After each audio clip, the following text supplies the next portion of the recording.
Está começando mais um Justiça do Trabalho na TV, produzido pelo Tribunal Regional do Trabalho de Santa Catarina. Segundo dados do Ministério do Trabalho, 19 milhões de empregos com carteira assinada foram criados na última década. O salário mínimo também valorizou, com aumento real em torno de 60%. Mas como essas mudanças refletiram nas relações de trabalho? Houve uma melhora ou a precarização da mão de obra ainda assombra os trabalhadores? Para falar sobre esses assuntos está conosco o professor de Sociologia da Unicamp, Ricardo Antunes, que há quase 40 anos dedica-se ao estudo da classe trabalhadora brasileira. Muito bem, professor Ricardo, seja bem-vindo.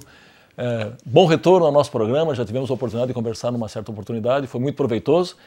Eu inicio perguntando ao senhor como é que se deu essa passagem do chamado Fordismo para o toyotismo, que é a produção mais por demanda, e os reflexos desse modelo, professor, para a classe trabalhadora no mundo inteiro?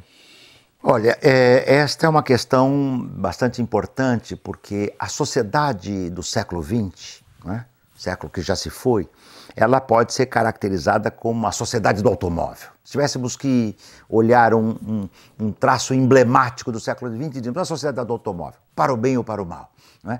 E por que a sociedade do automóvel? A grande fábrica da Ford nos Estados Unidos, que se esparramou pelo mundo com o chamado Fordismo, da qual o Taylor é um parceiro imprescindível. E o Taylorismo, digamos assim, tinha toda a sua concepção baseada nessa grande empresa. A Volkswagen do Brasil chegou a ter 44 mil trabalhadores ao longo dos anos 70, para que você tenha uma ideia, de auge da Volkswagen no Brasil, em termos de uma planta produtiva. São Bernardo tinha uma fábrica que tinha delegacia, ruas, polícia dentro, parecia uma cidadela. Produção em massa. Isso, produção em massa numa fábrica imensa. Isto começa a dar sinais de esgotamento nos anos 70, 1970, a partir das lutas de 68, e a partir daí houve uma mudança muito significativa no mundo da produção com o nascimento da empresa enxuta. Para que se tenha uma ideia, né, 20, 30 anos atrás, aliás, só um pequeno parênteses, infelizmente para mim, lá eu estou chegando a 40 anos de estudos da classe trabalhadora. Né? Meu estudo sobre a classe trabalhadora começou em 75, então, eu já estou dobrando os 20 aí para minha infelicidade, isso dá mais experiência e mais domínio, mas também a gente perde algumas outras coisas que a gente não repõe mais, né? Nosso tempo de juventude, etc. Mas, de todo modo, né, a partir dos anos 80 para cá, nasceu a empresa enxuta. Quanto menos trabalhadores e trabalhadoras existirem na empresa, quanto mais terceirizada ela for, quanto menos visíveis forem os trabalhadores e as trabalhadoras, quanto mais maquinário técnico, informacional, computadores, etc., existirem, melhor, de tal modo que esta planta enxuta e flexível, como ela é chamada, ela, digamos assim, ela quer ter um sistema de produção mais flexível para produzir, por exemplo, já que estamos falando da indústria automobilística, o carro tipo A, B, C, D, E, F. Para você produzir carros diferenciados, você tem que ter linhas mais flexíveis. Para você ter, o Ford dizia no passado que o desafio do consumidor era escolher entre o carro modelo T cor preta e o carro modelo T cor preta, ambos da Ford. Essa ideia era um único produto, basicamente. Sim. Agora não. Isto supõe uma produção flexível. E os capitais e as empresas exigem que o sistema de relações de trabalho seja também esse sistema flexibilizado. Isso traz adoecimentos, padecimentos, intensificação, exploração, doenças corpóreas, né, físicas e psíquicas, não é?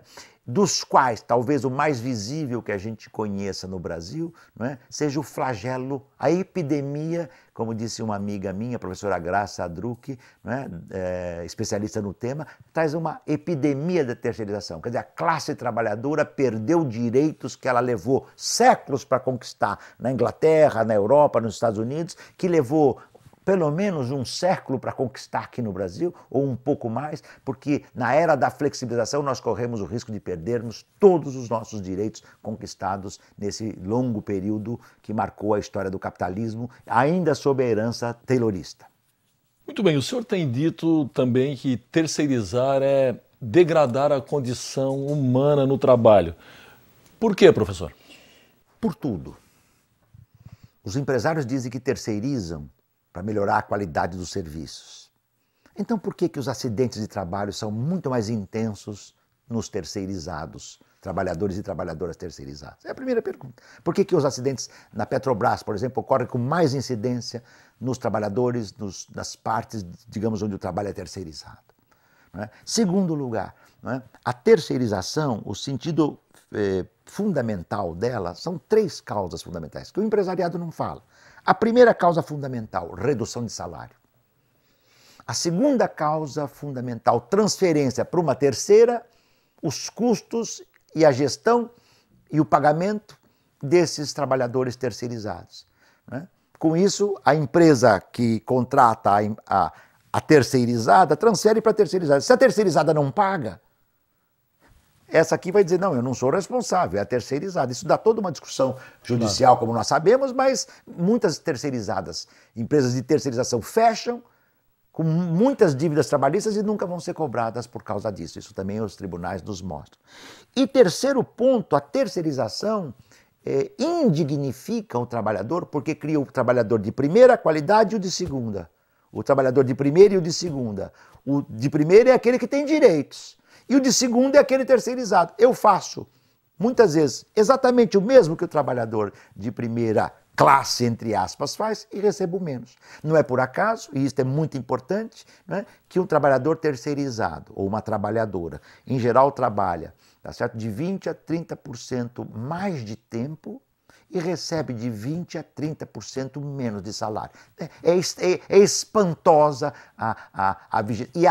E, por fim, nesses longos anos, décadas de pesquisa que eu tenho, né? Tirando os estratos altos, os grandes gestores, onde o debate é outro, mas nos trabalhadores de base, seja na indústria, na agroindústria, nos serviços, eu não coletei até hoje um depoimento que eu pergunto para trabalhador ou para trabalhador terceirizado, você prefere ser terceirizado ou ter direitos? Eles não têm a menor dúvida disso, eles não são escutados. Então é um flagelo para o trabalho. Isso indignifica o trabalho e mostra a dimensão selvagem do capitalismo, triste, não só brasileiro, porque essa é uma tendência, como nós sabemos, mundial. É por isso que o mundo está nervoso, é por isso que há rebelião em todas as partes, e é por isso que tudo que parecia muito sólido, de vez em quando começa a derreter, entende? Porque a situação é tensa mesmo, e os trabalhadores do mundo, precarizados do mundo, estão descontentes. Muito bem, professor Ricardo, eu preciso chamar nosso primeiro intervalo, nós já voltamos, é só um minuto.